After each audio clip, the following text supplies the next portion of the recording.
So we had another question that was popping up last week, which is, if you don't know an answer to a student's question, what do you do?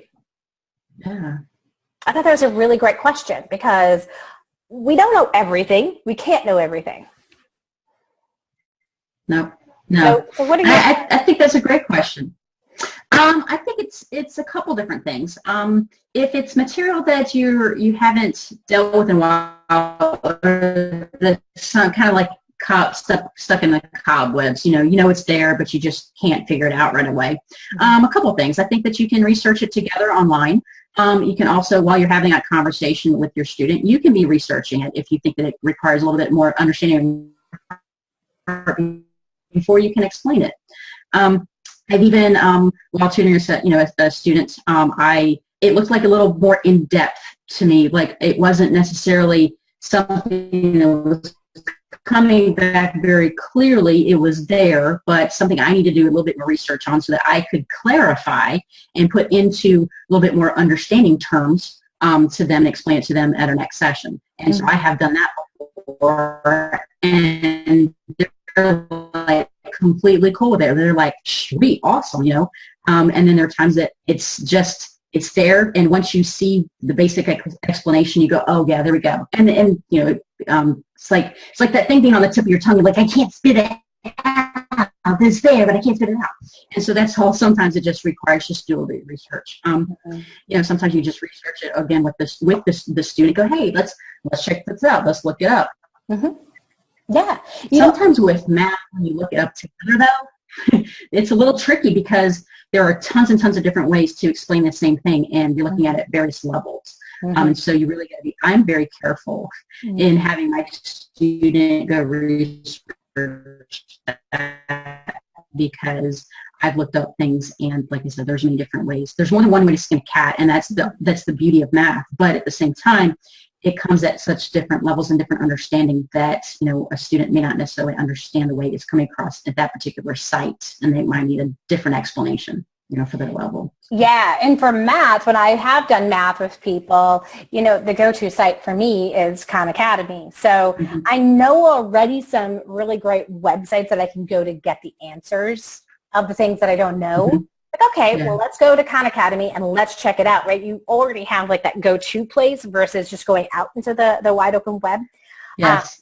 Reading-wise, now there's so many times when there's a word we come across, and I'll say, do you know what this word means? And they'll be like, no. And I'm like, guess what? I don't either. So let's see what we're going to do to find it out. I said, and so I'll let them know, okay, so we're going to go to Google right now, and we're going to put define catastrophe. Now, of course, I know what that means right now, but I'm just throwing a word out there. And I'll put it in there, and it pops up as the very first thing. Now, we have to take a look at this today. It just happened that we did define the word. It came up as a noun. Our word was a verb. It had an ing at the end. Oh, yeah. And I said, okay, so do you think that this is the meaning of the word that we're talking about right now? And they're like, no. I go, and here's why. I can tell you this is a verb because it has an ing at the end. It's ing. It's doing something. It's and then another one had ed. It was past tense. I said, if there's a tense on it, we know automatically it's a verb because a noun doesn't have a verb. We can't say that you shared something. And the kid's name was Mason. We can't say we masoned something or masoning. Well, so as we were talking about, I was like, hey, so that doesn't make sense. So, we were able to go into more depth with how do we utilize that resource. And I think those are those teachable moments. That's what we absolutely love to be able to capture in our teaching.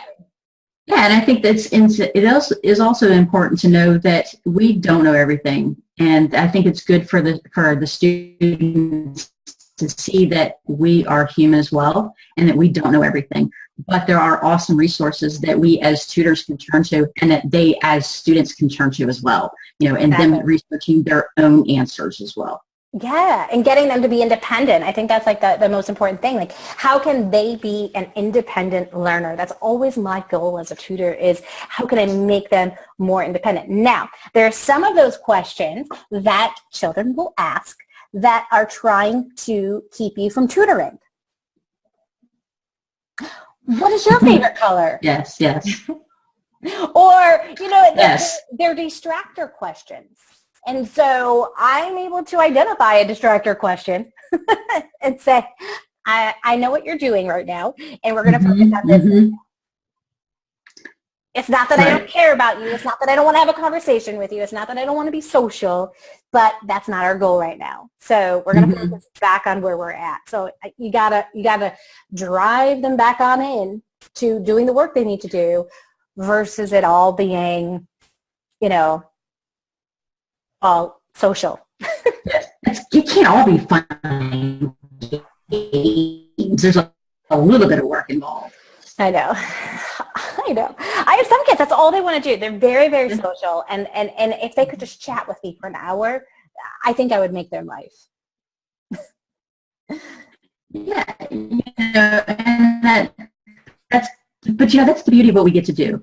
We actually get to do both. Some of their questions, while they're distractor questions, we can use those questions to get to know who they are a little bit more and develop that relationship a little bit further with them.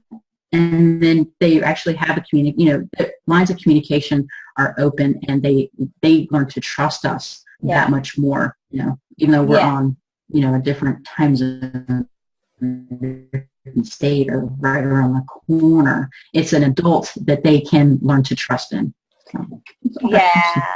And we can totally limit to, we can limit it to for those students that are typical distractor question kind of people, I will limit them to the first 5 minutes or the last 5 minutes of our session, so that it is not an issue.